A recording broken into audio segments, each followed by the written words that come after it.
Hi, everyone. I'm Mike Senese. I'm the Director of Content Marketing at Edge Impulse. One of the most significant ways to prove the maturity and viability of a new technology is with its use cases. Who's using it, how they're using it, what's the breadth of its applications. These become some of the most significant and exciting stories that a technology can ask for. So I'm particularly excited about this Imagine Innovators panel, Edge AI use cases, and the phenomenal group of panelists that we've assembled for it. Please let me introduce Marta Barbero, Product Manager of Arduino, Kedar Gharat, Product Director of AI Solutions at Qualcomm, Pete Bernard, CEO of Edge AI Foundation, and Olivier Bloch, IoT Advisor and host of the IoT Show. And with such a great group, I'd like to just jump right in and start with my first question here, which is, what are some of the most compelling Edge AI implementations that you've seen? Pete, I'm going to start with you on this one. So if you've got something in mind, let's hear about it.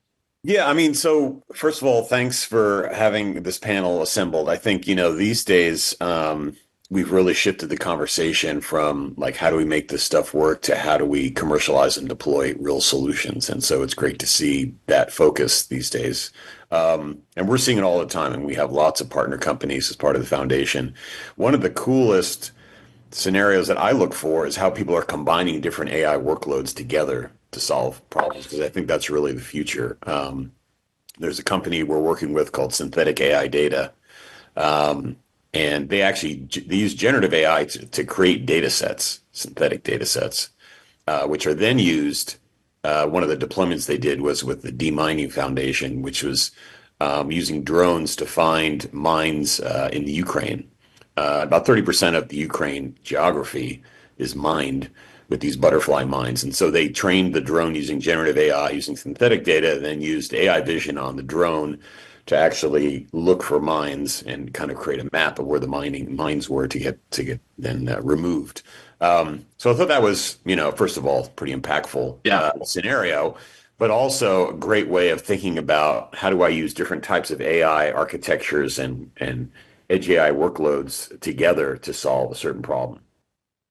Yeah, that's really fascinating. And it is one of the things that I think is really interesting, especially to explore with this group, is what are those elements that have come together to allow us to get to a point where Edge AI is really starting to look like a viable solution tool.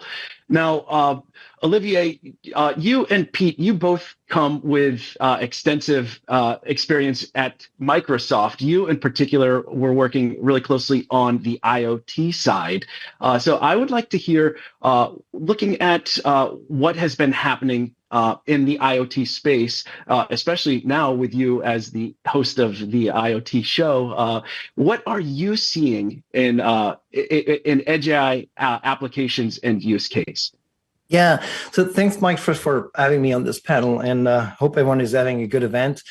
What I would like to position, because I was prepared to talk about some of the examples out there, but I think one thing that's really interesting with my IoT hat is to talk about what I noticed, which is a shift in the way platforms are being deployed and what they're used for.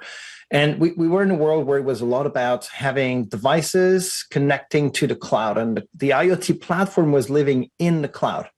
And what I'm seeing a lot is a transformation of that model to have more of a platform at the edge, heavier edge devices, gateways that are able to run more software, more compute, and have more memory as well. And they're able to start taking on some of the workloads that were usually sent for up to the cloud, and now they're happening at the edge. And not just on heavy gateway, not just on servers that would be sitting in the corner of a factory floor, but also on actual devices. And a very good example of that is in a different type of mining, in the mining industry. I've seen this company called Lisologic, and they are experts in some types of cameras, spectrometry cameras that are able to analyze minerals thanks to video, just with video and the very specific type of camera they have. And there's this Canadian company called Axeta that helped them to implement Vision AI plus more of that edge AI technology, it allowed them to analyze these drilling cores on site at the moment they're extracted, saving miners like months of delays for having these cores analyzed in a lab after they send them physically. So they usually have some physical examination and someone looking at these cores and try to define what kind of minerals they found in this drill core and in this other one to decide whether they should start drilling here for real or not. And so now, instead of having months of delays between the time they drill and the time they know they have to continue because there's something down there, it's a matter of hours. Because they're doing everything on site, and Lithologic is actually bringing their van that has this portable, edge AI embedded in there, and is able to analyze these drilling cores in a matter of hours. That's pretty amazing. And this is the shift of architecture where you see heavier IoT supporting the lighter, the tiny one, and that's one of the big trends I'm seeing these days. And that's interesting too, because when you think about mining or searching for landmines, you're probably in environments where you don't have reliable access to cloud computing. So you have to find ways to do the analysis and apply the intelligence on device in sight. And so this is, one of the things as we've been moving forward with really promoting the Edge AI technology toolset. There are various benefits that we've always looked at. Then that portability aspect is a huge one of those.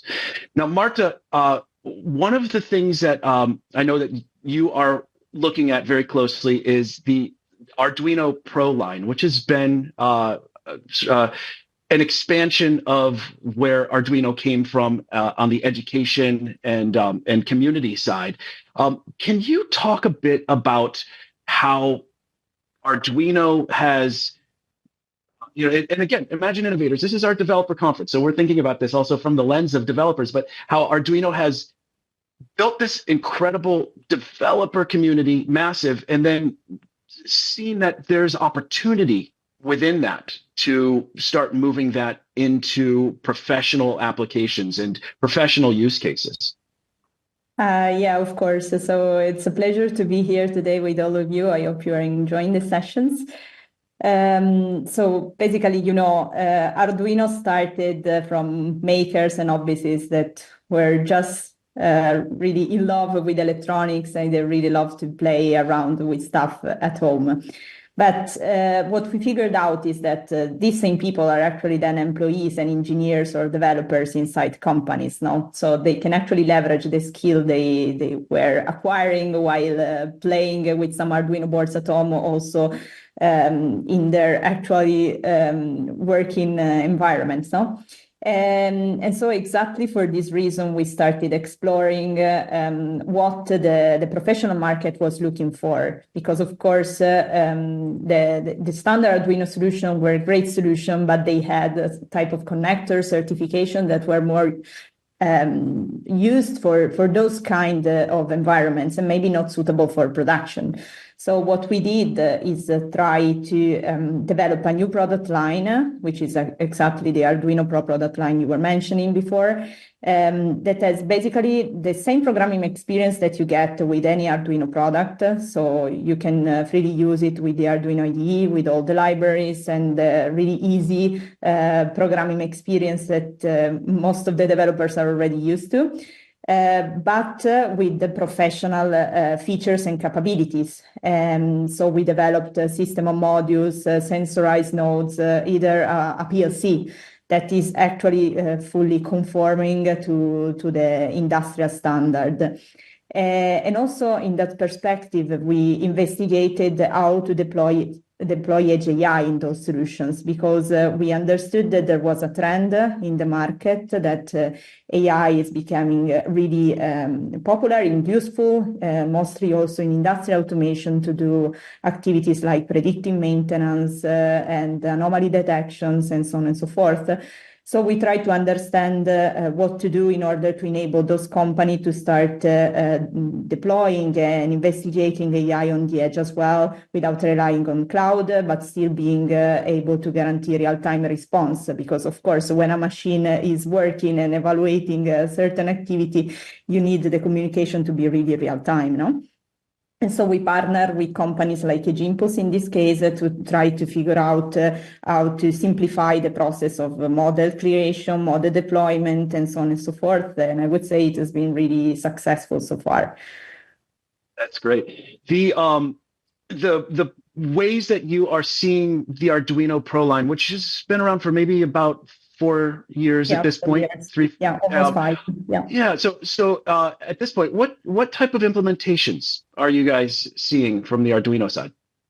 So mostly we have solutions with the microcontroller, because Arduino is mostly popular on that environment. So, all kind of applications in which you need to have real-time interaction with devices, like you have a bunch of sensors, you are collecting data from those sensors, you need to do a local evaluation of what's going on those sensors, and then eventually even send those data to a cloud platform.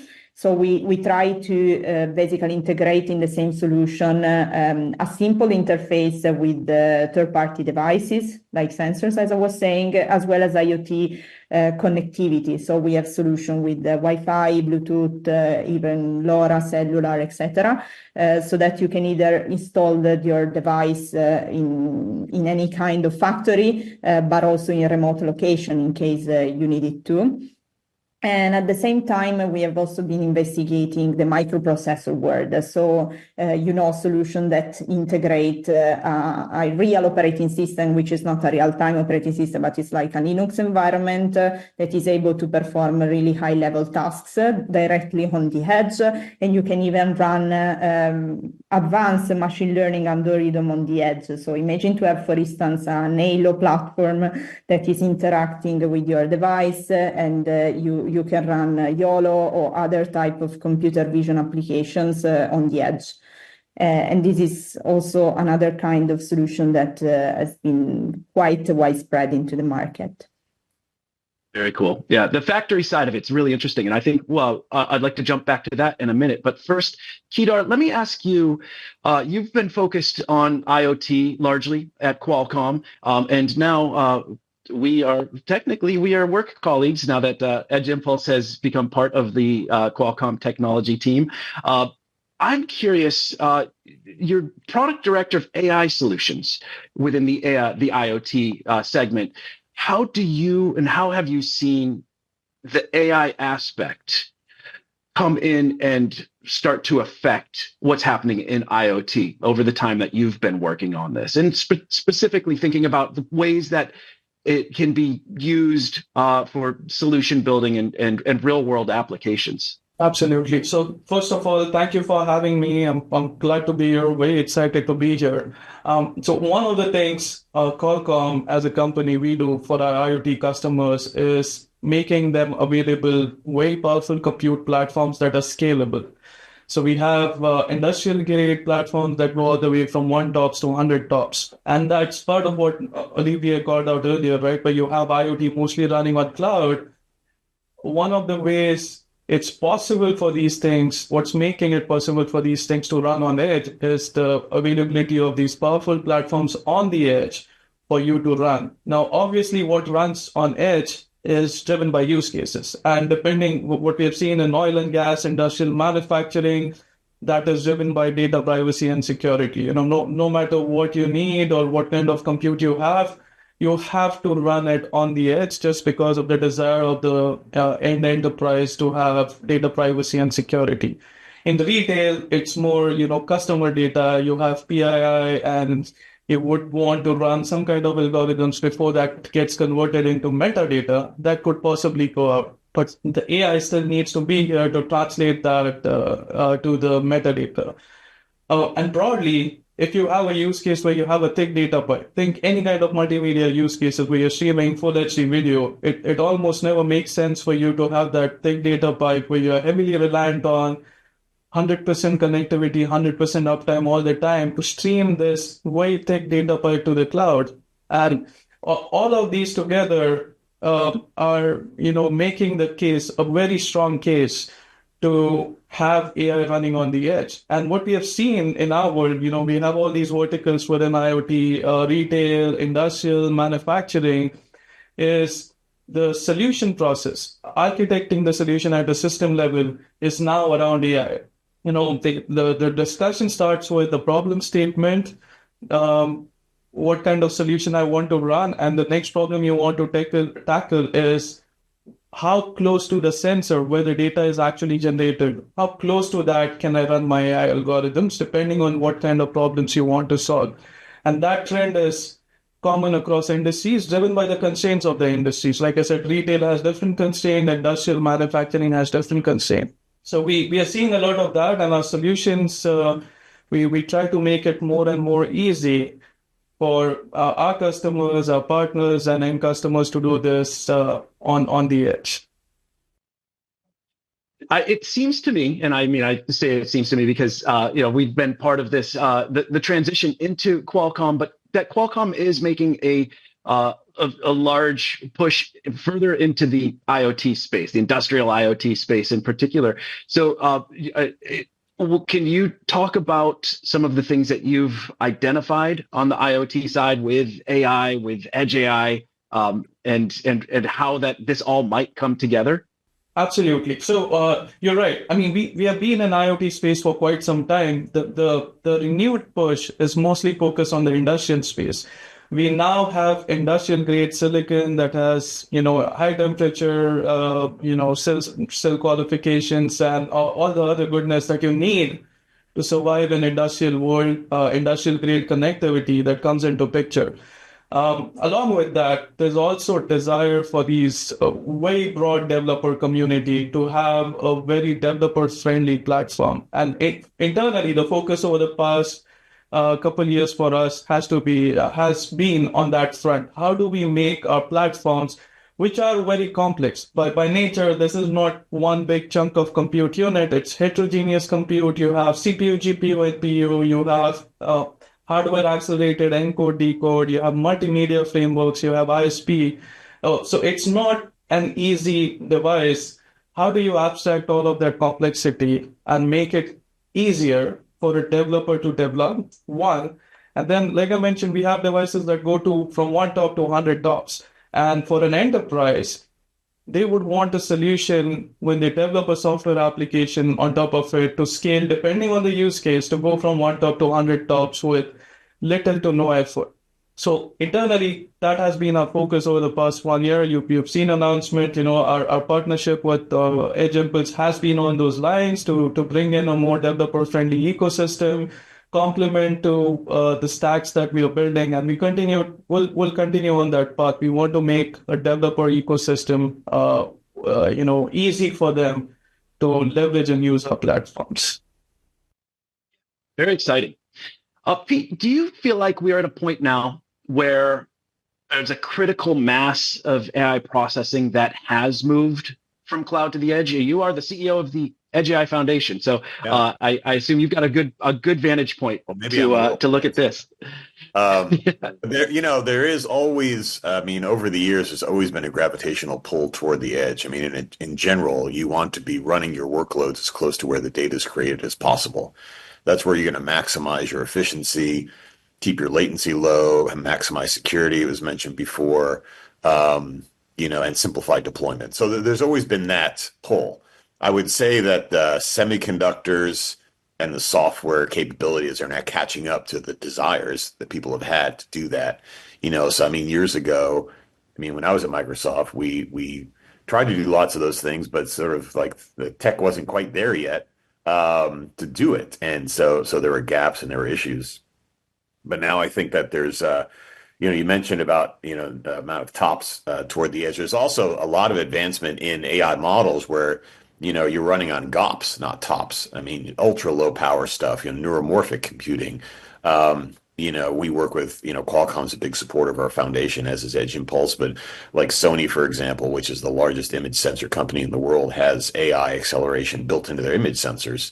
companies like femtosense and things like that. So we're seeing now this kind of, I wouldn't say Cambrian explosion is maybe an overused term, but there's all these ways of solving these problems. And like, I'll go back to my original example too, is that, we have to like not think about this as one AI workload running on one device to solve a problem. It's really going to be an orchestration of AI running on, sensors and devices and gateways, from the edge to the cloud. And so, yeah, there's just a ton of tech out there. It's really, that's where it's sort of beholden for the developer and the solution provider to figure out, well, what tech do I really need to solve this problem? Work back from the outcome and figure out how do I do it at the lowest cost, highest supportability, getting into these discussions around deployment and commercialization. That's where the rubber needs to meet the road.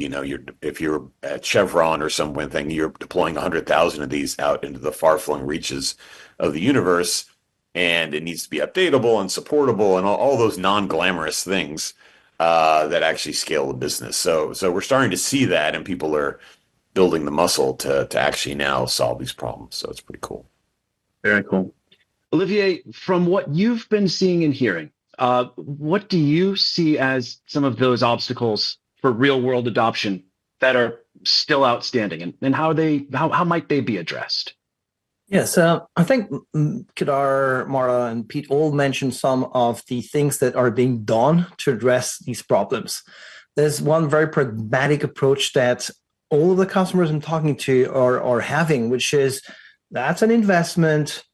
What am I going to get out of that, right? What's my outcome? What's my return on that investment? They understand now, like last year, they might have seen Edge AI as a gimmick, even AI as a gimmick. Like today, they're seeing it as, okay, I understand, predictive maintenance and so on. But now they're looking at it from the pragmatic perspective, which is I'm going to have to invest. Hire people who know AI, who know embedded, who know all these things that I previously didn't really need to hire. I'm going to have to account for the time, right? My competitors are maybe running already with solutions and I need to get to market. And then one big one is like, I have production lines that are working. Why would I need to change them? So I'm told by my research group or by someone from the outside, I need to totally change the way I'm doing things. Well, actually, I will not. So I need to find a way to have a evolution of my existing infrastructure. And so I think developer tools and technologies that Marta was mentioning, Arduino is doing a great job at simplifying the embedded part of the development, which is and will be hard forever, because that's something that is about coding for a combination of different types of sensors, hardware. Kedar was mentioning different types of modules as well, and CPU, NPU, GPU, all of these things. So you need to have abstraction layers that are light enough and efficient enough so that you can build some solid software that will power all of that. So I think the last point that I wanted to make on this one is the fact that you have these brownfield scenarios, right? We mentioned the fact that they have an existing production line, they have an existing system, they cannot change that overnight. Very often in manufacturing, for example, machines are out there for the next 20 years, not for the next couple of years like a consumer device, and they cannot go and change that overnight. Even worse than that, there's a big problem with interoperability in these brownfield scenarios. Each of these machines will talk a different language, different protocol, different data format. And in order for you to compile the data from all these different machines and run AI algorithms on them, you need to have a way to unify and normalize all that data. And this is one of the big problems that industrials are trying to solve today, which is feed Edge AI with quality data so they can get quality insights and deliver quality outputs, right? So that's to me, the big focus these days is we understand it's important. We understand we need to get there, but we have an existing, how are we going to bring that existing to that modern vision that we have of Edge AI? Just a quick thing on that is that one of the challenges we talked about is like, how do you train models on brownfield data? So the non-glamorous, the fact that the dirty secret is that all the money's in the brownfield deployment, like Olivier was saying. People don't just rebuild factories from scratch. And so, but then how do you train AI models on some of this legacy equipment data? And that's where I think generative AI and actually synthetic data sets will help accelerate that, because you can create, quality data sets that are modeled on kind of brownfield equipment. So Good point. And Pete, can you touch on that a little bit further? What for those who haven't explored the latest things that are happening with synthetic data and generative data specifically? What are you seeing? Well, I mean, for example, like if you wanted to look defect detection, in some of your equipment, like your manufacturing screws, if you want to create a data set of deformed screws, that's a great application for synthetic generative AI-based data where you can create all kinds of deformities and very quickly. And that you can't practically do that in the real world and create that data set, right? You can't kind of scrape YouTube and create a data set for screws. So this is really a saving grace, I think, and a real accelerant for a lot of industrial deployments, like Olivier was talking about, real manufacturing deployments and things like that. Is the data sets at the end of the day, the data set has to be high quality. Otherwise, the rest of it doesn't matter. It's garbage in, garbage out. So I think that's a big frontier for Edge AI, is creating these really amazing high quality data sets that people can use and use for training. So. Absolutely. So thinking about the ways that synthetic data have become an impact that helping propel things forward, also the democratization of the tools themselves, are we going to see Edge AI opening up new solutions that have never been possible before? Predictive maintenance has been discussed for years and years now. It's not a brand new concept. But are you, from your perspectives, are you hearing or seeing things that people are now starting to look at? And I think, Pete, your example, for instance, of tracking landmines in Ukraine is a good one. But what ways can this technology start to transform factories, industry, and more broadly than that, all of the different ways that it could be deployed? Marta, I'll throw this one to you first, but any ideas there? Well, I was thinking to the fact that instead of training tons of models before deploying them in production, you can also directly ask the machine what's going on, if it's smart enough to manage the answer. No, if you're able to run an LLM directly on your product and install it in production with the LLM directly in it, then instead of having to have a really great data set trained for detecting exactly that vibration in your motor, you can just have still a larger data set, but it is smart enough to provide you the answer instead of just providing data that then you need to evaluate afterwards. I was thinking about that. This is definitely one of the possible scenarios that we might see in the next future. Then, of course, this requires implementing a new kind of processing capabilities that probably at the moment they are not yet there in all the different legacy products that most of the manufacturers have installed all around in their production facilities now, because they need more processing capabilities, they need more RAM, they need more features to be able to satisfy these kind of scenarios, but at the same time it's definitely valuable. And at the end, the operator would just have in front of him a display with a prompt, or not even that, and interact with a machine in a really natural way. So, yeah. Right, Kedar, how about you? From your perspective, are you seeing any groups that are coming along saying, "Hey, we've had this idea for years. It's never been feasible. Now we can do it"? Yes, and the most common trend is where they had these things deployed in the cloud, because that's the easiest place to start, but it wouldn't scale either, because as soon as you start to scale, you have this humongous data, you have this need for 100% connectivity uptime. That's the immediate ones where they have an existing solution, they have algorithms, and the discussions we are having with them, the dialogue has changed to, it's not a question of if I run on Edge, it's where do I run on Edge? Because Edge, we are referring to Edge as one big monolith. It's not.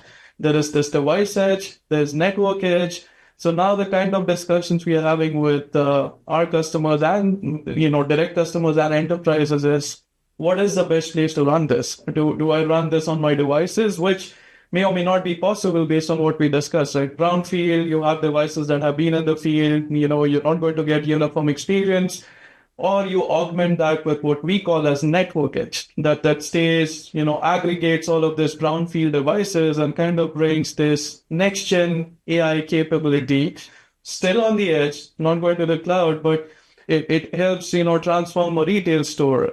If you could imagine saying all the brownfield devices, you could, use this to bring AI transformation to your existing suite of devices. So that's the dialogues we are having with them, which is, much different than what it was. Do I run it on cloud on edge? Now it's not anymore, do I run it on edge? It's how do I run it on edge and where do I run it on edge? And the second important piece is the kind of use cases we broadly within Qualcomm classify, machine to machine interaction, which is, time series data, simple ML models, and being able to decide based on that in manufacturing, where you have a manufacturing line conveyor belt, but also machine to humans, which is what Marta was talking about, where if you want to talk to a machine and ask questions, which is being made possible by running with the advent of these Gen AI models, which are small enough and compact enough yet powerful enough, where you're not trying to solve world hunger, you're trying to have a very focused dialogue related to that machine. So that is possible with a smaller Gen AI model. You don't need a 70 billion parameter model to answer a question very specific to that equipment only. So, this machine to machine, I think we were there in to some extent, but machine to human, that is now being made possible with these smaller models, very efficient models running on edge. That is opening whole new set of use cases that wouldn't have been possible, a year or two ago even. Yeah, it's exciting to see, and watching my colleagues at Edge Impulse, the engineering team, working on some of the ways that they're implementing and utilizing LLMs, VLMs together with on device with the Edge AI algorithms to do these multimodal approaches. It's really exciting for me. So it's a lot of fun.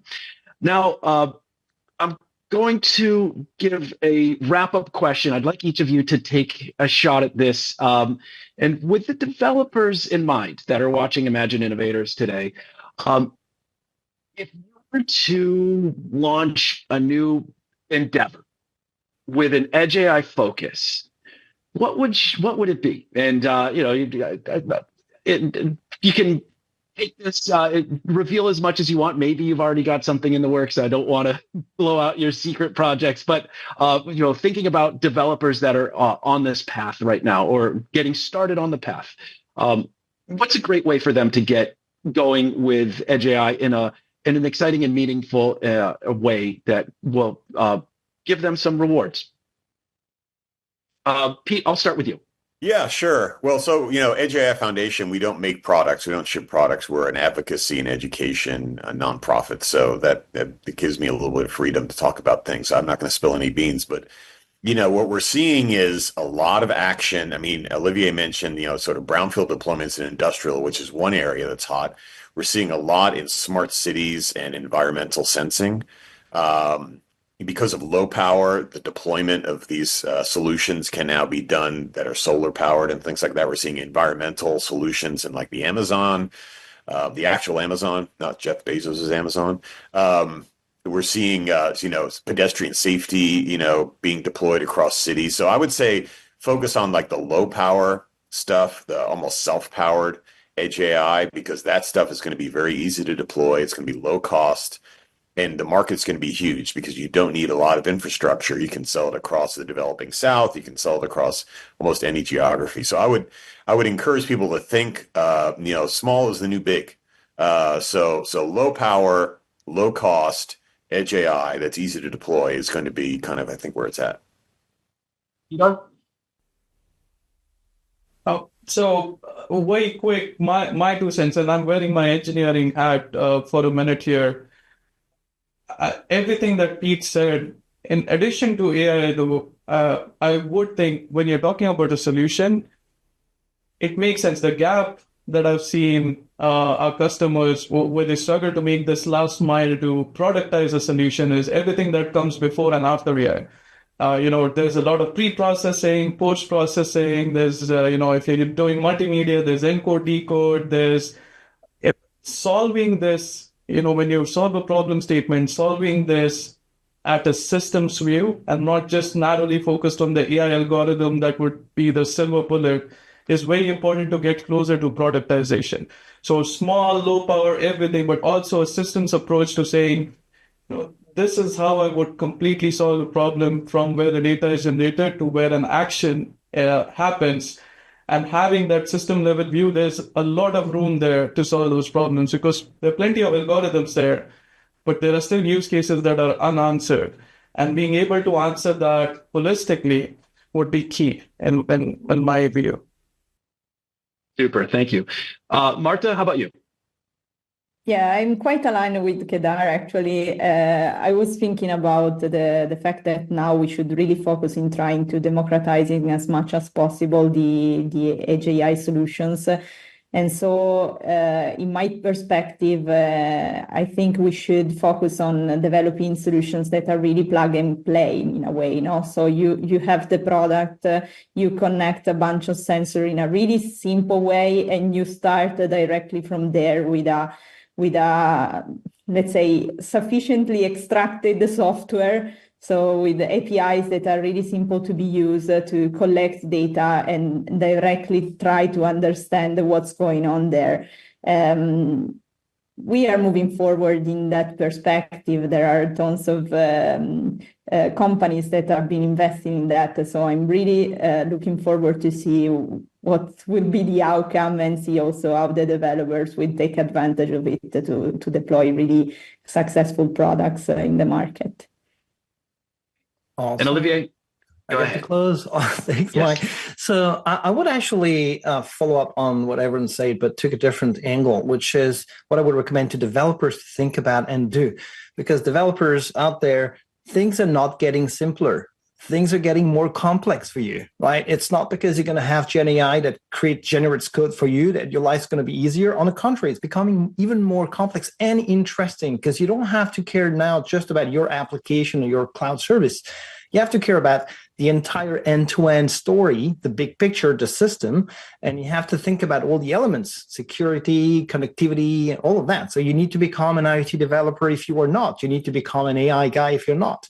So my first advice is go through your Rolodex and check out your network for the buddies you can start pairing up with and working with, because you won't go through that on your own. You need to pair with partners. And that's why we're seeing all these companies starting to really partner around that, Qualcomm, Edge Impulse, and I'm sure Pete is seeing a lot of these collaborations happening because we're now mixing and merging different worlds, different kinds of professionals. And so you really need to approach that with that mindset of it's going to be complex. I need to get help. And the second one is start small, not just from the perspective of let's go with, low power and things like that, but also start with the basics of a proof of concept that just does a very simple thing and then build from that.